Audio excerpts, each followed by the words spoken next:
In this presentation, we are going to discuss the systematic uncertainties of the inverse amplitude method, used to extend the energy reach of effective theories both of QCD and beyond the standard model. Depending on who you are, you may consider the LHC a high or a low energy machine. If you think of it as the highest energy thingy, you surely like approximating scattering by regarding interactions as much smaller than kinetic energies. This leads to Feynman diagrams, tools like math graphs, and so on.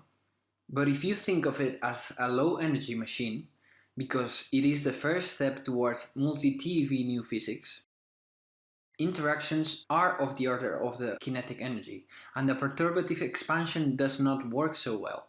From this point of view, the LHC might measure a deviation from the standard model at low energy, but be energy limited to see resonant new physics. With an effective theory, all one could do is fit a few low energy constants. However, unitarization techniques, saliently the inverse amplitude method, allow to project or extrapolate the effective field theories to the resonance region. An important low-energy simplification is the partial wave expansion. Only a few angular momenta j contribute.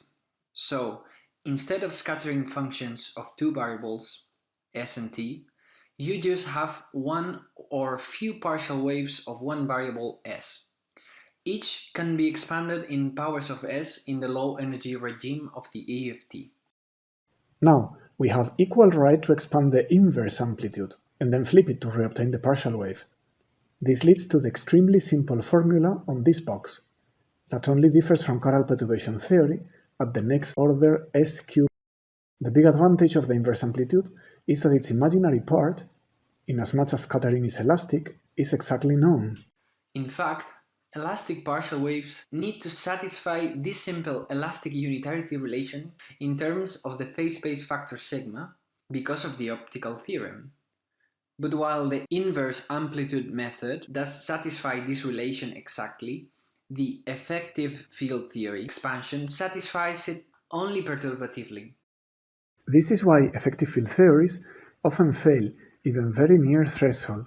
They can either grossly overshoot or undershoot the physical amplitude as soon as the energy takes off towards the tail of the first resonance, which is when you can measure the HEFT coefficient anyway. This problem of derivative expansions has been known forever in hadron physics, due to the work of people like Lehman or Tuong. Effective field theories are not a practical tool if there is new strongly interacting physics unless you limit yourself to threshold observables such as scattering lengths.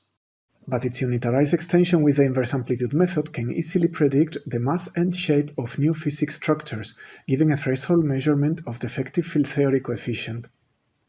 A strong community of researchers in Madrid and Barcelona, Dobado, Herrero, Espriu, and so on, have explored many channels of the electroweak sector to see how new physics would look like. Looking for example at the bottom graph, we see that if the LHC constrains the coefficients of the HEFT, the inverse amplitude method can be used to constrain the mass of a new physics resonance. Here is the poster child computation from hadron physics. The blue line is the next to leading order effective field theory and completely misses the new physics. Here, the data is the well-known vector-isovector rho resonance in pi-on-pi scattering, whereas the inverse amplitude method, in green, predicts it to better than 10%. So what we are going to show in this new preprint is the theory error budget of the unitarization. This is something that people have not worried much about since. In hadron physics, one can resort to Roy equations when precision is needed, but that is not an option going beyond the standard model, because we will not have the kind of data that is needed for very long, if ever. We are going to adopt the dispersive derivation of the inverse amplitude method. So, here's the master formula that we want to use, where G is kind of the inverse amplitude shown at the top.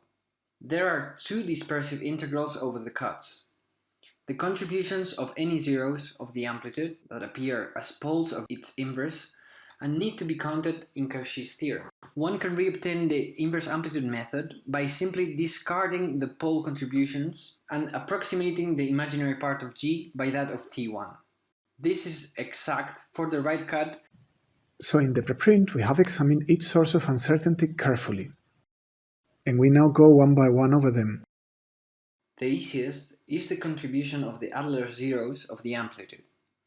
These zeros happen because amplitudes in effective field theory are very small near threshold, and they can vanish in that region, yielding a pole of G.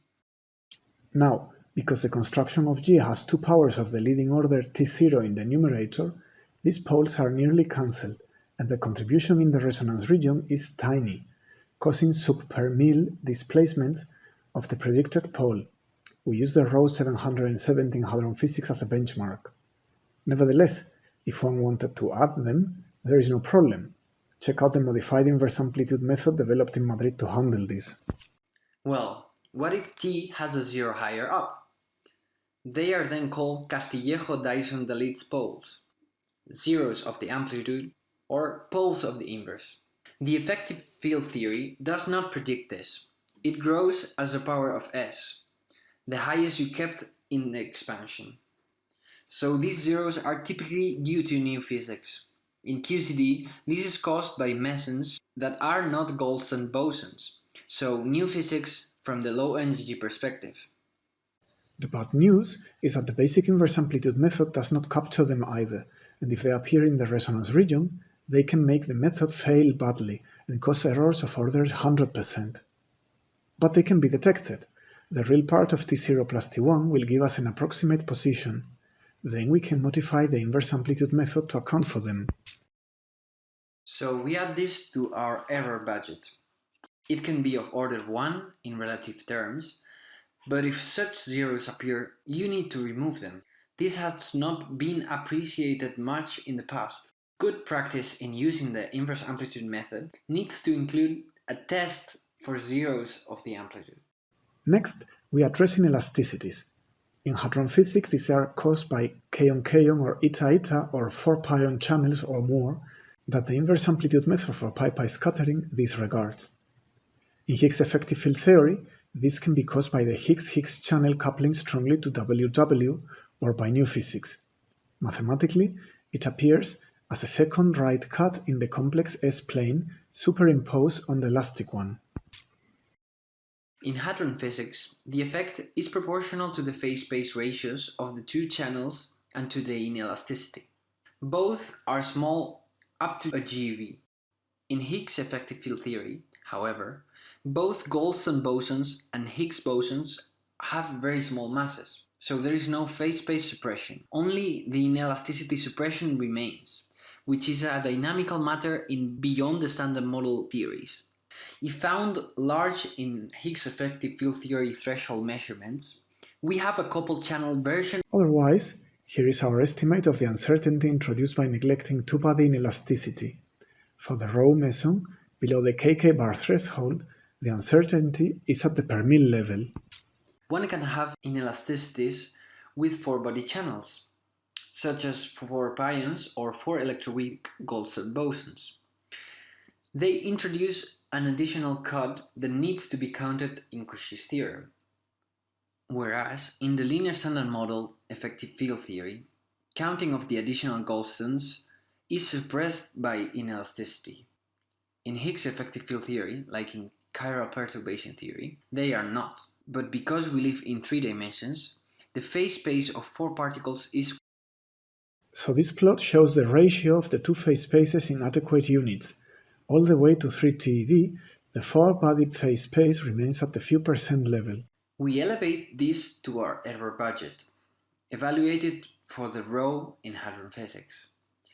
The uncertainty turns out to again be tiny, though this depends on the case and needs to be checked on each calculation.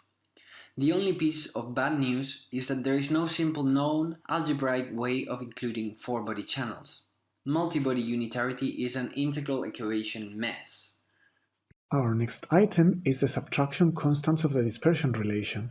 Our number of subtractions in the basic inverse amplitude method is adequate for a next to leading order calculation. But if we want to extend the inverse amplitude method to NNLO, we receive additional counter terms, and logarithms of course, from chiral perturbation theory, Higgs effective field theory, depending on the case. In the first case, they can already be evaluated because we know the spectrum. In Higgs effective field theory, the uncertainty caused by these counter terms would be calculable once such low energy constants would be at hand from the LHC. So we add a line to our table with a percent-sized error. This can be eliminated if found larger in any particular case by adding in the full next to leading order piece in the effective field theory, the two terms shown in red, which we have only partially evaluated for the uncertainty estimate.